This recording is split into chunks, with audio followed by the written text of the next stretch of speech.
Welcome to Iraqi Dinar News, the place where facts meet clarity when it comes to global currency developments. If you've been closely following updates on the Iraqi dinar and Vietnamese dong, today's message might be the one you've been waiting for.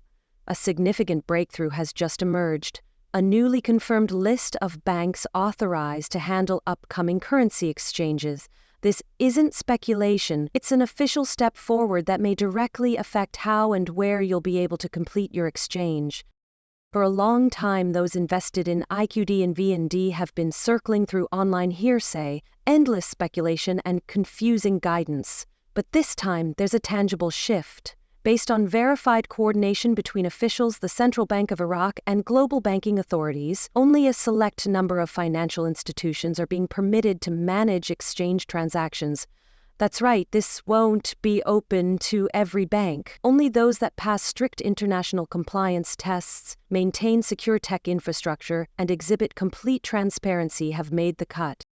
This is not just another rumor or another theory from internet forums. It's a calculated move backed by necessity.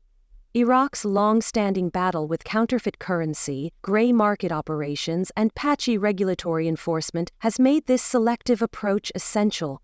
By tightening the list to compliant institutions, authorities are laying the groundwork for a controlled and secure revaluation process. So what does this mean for everyday holders of dinar and dong, both inside Iraq and across borders? The implications are immediate. If your current bank is listed as approved, you are positioned well. You'll probably experience fewer delays, faster processing, and direct access once the exchange window opens. But if your institution isn't on the list, the road ahead may be bumpier. In some cases, you could face added identity checks, prolonged verification procedures, or even be locked out of the exchange process entirely. This is the moment to double-check your bank's status. This update is especially crucial for holders located outside Iraq, such as in the United States, Canada, and the United Kingdom. Though the approved bank list features both Iraqi and international entities, not every foreign institution has been greenlit. If you bank within North America or Europe, it's time to make a call or send an inquiry. Ask directly whether your bank is authorized under the Central Bank of Iraq's latest compliance framework. If they aren't, find out whether they have any official partnerships or workarounds in place. Keep records of these conversations.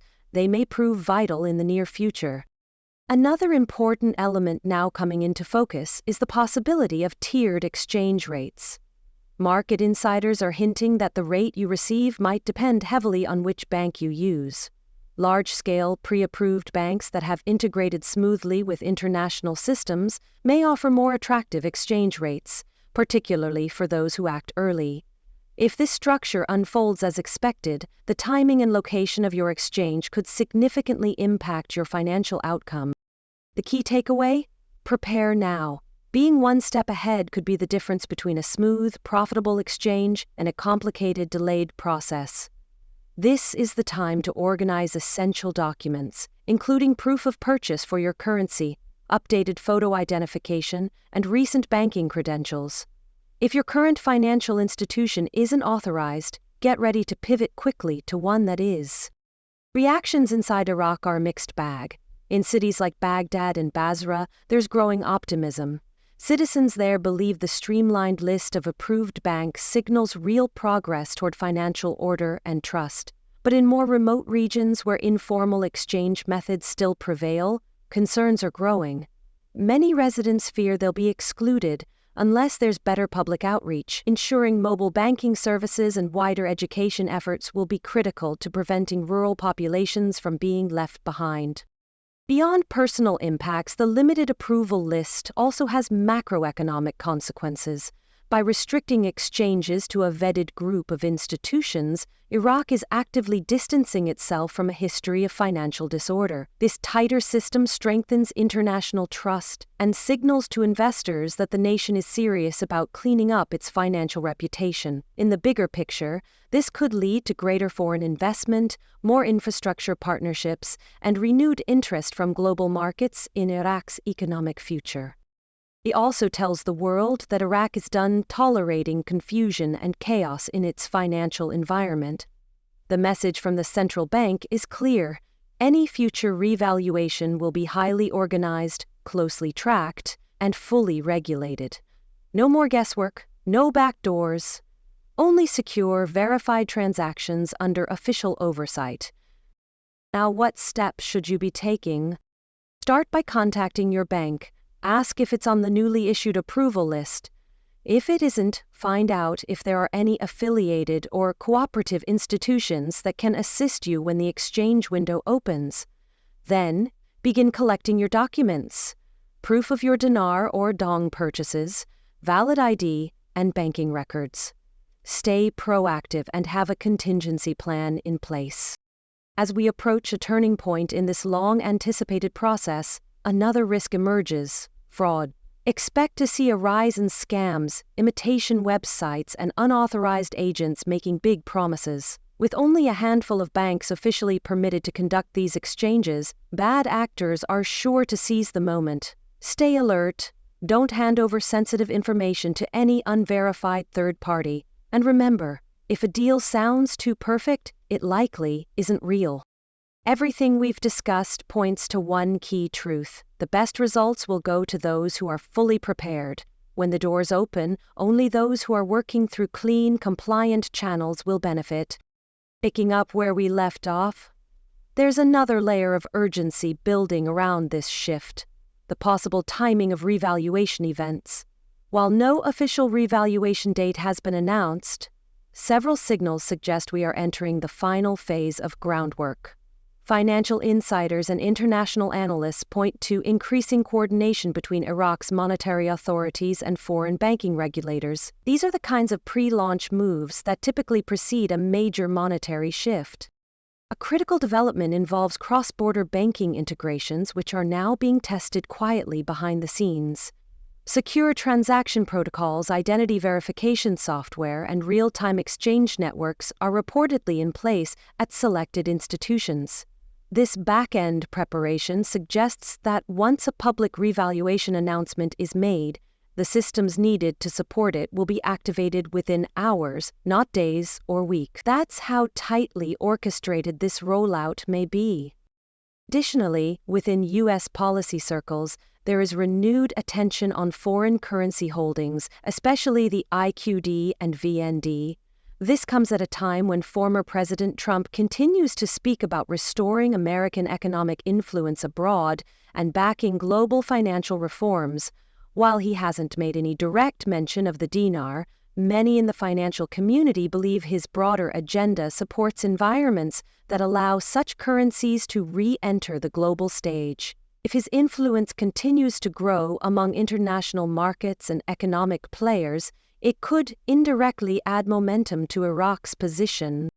Within Iraq, the oil sector is also playing a strategic role in this setup. Revenue surpluses from recent export deals are being redirected into currency stabilization mechanisms, something previously only theorized. These funds, held by Iraq's Central Reserve System, are being positioned to buffer against post-RV volatility. This is a strong indicator that the Iraqi government is preparing for a meaningful financial event and wants to prevent economic whiplash afterward. Also notable is the role of technology. Mobile banking solutions and biometric verification tools are being deployed to rural populations to ensure they aren't excluded from the process. The CBI has reportedly invested in digital kiosks and encrypted ID scanning systems that will allow people in low-sector regions to participate securely. This reduces the need for physical travel to urban centers and further tightens the framework of a legitimate, secure currency rollout. For U.S.-based IQD and VND holders, the advice remains clear. Stay ready. If you haven't yet confirmed whether your financial institution is among the approved list, do it now. If your bank remains non-participating, look into establishing a secondary relationship with one that is approved. In some cases, regional banks may have partnerships or limited exchange agreements in place, even if they aren't listed directly. It's worth asking detailed questions and keeping those answers documented. And let's talk briefly about timing strategy. If tiered exchange rates are implemented, and many believe they will be, then those who are first in line at approved high-volume institutions may benefit the most. Rates could be highest in the earliest wave, especially for those holding significant currency amounts with documented proof of purchase. This means that not only your location and bank matter, but also your speed and documentation readiness. The faster you can legally verify and process your exchange, the better your potential outcome. Also, some analysts are floating the idea that a short-timed exchange window may be part of the rollout strategy. This could involve staggered access across time zones or banking groups to reduce system strain. If this occurs, you will want to act swiftly within your assigned window. Delays could result in being pushed to a lower tier rate, or potentially missing the window altogether. For those wondering whether post-RV taxation will come into play, yes, it almost certainly will. You'll want to consult with a tax professional well in advance. Set aside a percentage of your proceeds for reporting and compliance purposes. Don't wait until after the exchange. Those who plan early will not only protect themselves legally, but may also find additional deductions or investment strategies to optimize their gains.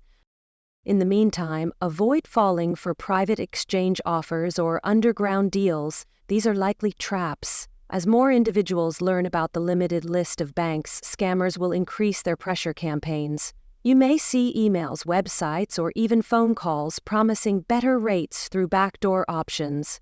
Don't take the bait. Only go through officially recognized institutions and double-check every point of contact. This entire system has been structured to favor the informed and prepared. There will not be second chances for those who hesitate or get pulled into unofficial paths. Iraq's government has made it crystal clear that transparency, documentation, and compliance will rule this process. Remember also that this is a once-in-a-generation financial transition. If done right, it could reset economic realities for many families, investors, and even regional economies. If fumbled, it could mean missed opportunities and long-term regret. So stay ahead of the curve. As we bring this report to a close, let's recap your next steps. First, verify your bank's participation. Whether you're banking in New York, Toronto, London, or Baghdad, make that call or send that message. It only takes a few minutes. Second, prepare your records, proof of currency purchase, ID, tax information, and any account verification letters should be gathered now, not later. Third, avoid noise. Stay away from forums, chat rooms, or groups pushing unverified revaluation timelines or miracle rates. Trust only primary, factual sources. Fourth, align with professionals. Speak to legal and tax advisors who understand currency exchange laws in your country. Fifth, move early. As soon as a green light is given, make your move, provided it's through a legitimate, traceable channel. You've waited this long. Don't let the final mile trip you up.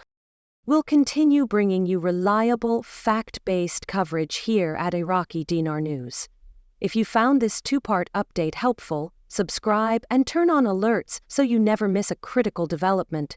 Share this information with others who need clarity in this evolving space. Drop your questions or updates in the comments. Has your bank confirmed its status? Have you spoken to a tax advisor? Let the community know. We're all watching history unfold together. Stay alert, stay organized, and above all, stay ready.